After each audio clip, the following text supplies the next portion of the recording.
DA Member of Parliament Karabo Kauku's ancestral calling sparks tension, curiosity in Parliament.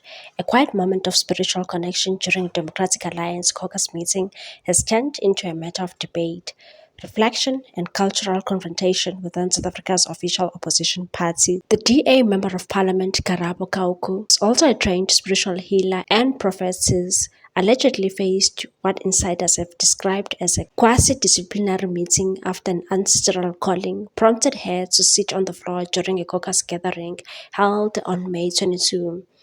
The session was led by DA Chief Whip George Makalakis, who reportedly summoned Kauku to address her unusual conduct, including an earlier incident in which she burped during a similar spiritual episode. According to sources close to the caucus, Kau removed her shoes and sat gracefully on the floor after experiencing what she described as a minor episode brought on by ancestral presence.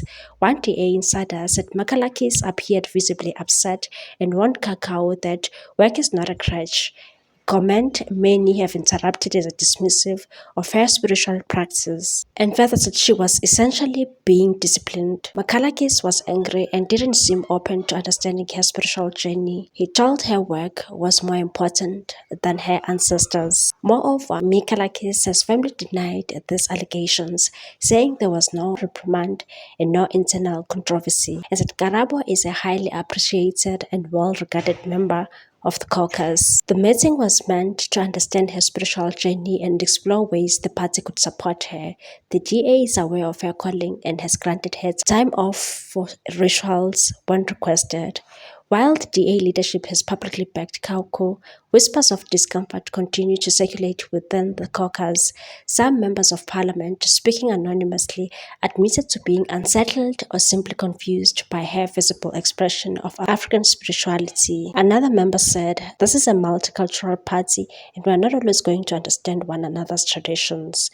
There is no malicious intent, just confusion and curiosity." Another sort echoed the same sentiment, saying people have come to me with questions, but once I explained things, they moved on. Speaking for herself, Kakao offered a calm and grounded version of events, and said it only happened once. The chair I was sitting on was uncomfortable, so I took off my shoes and sat on the floor. I didn't enter a trance. I was simply responding to how I felt. I'm surprised to hear people are uncomfortable.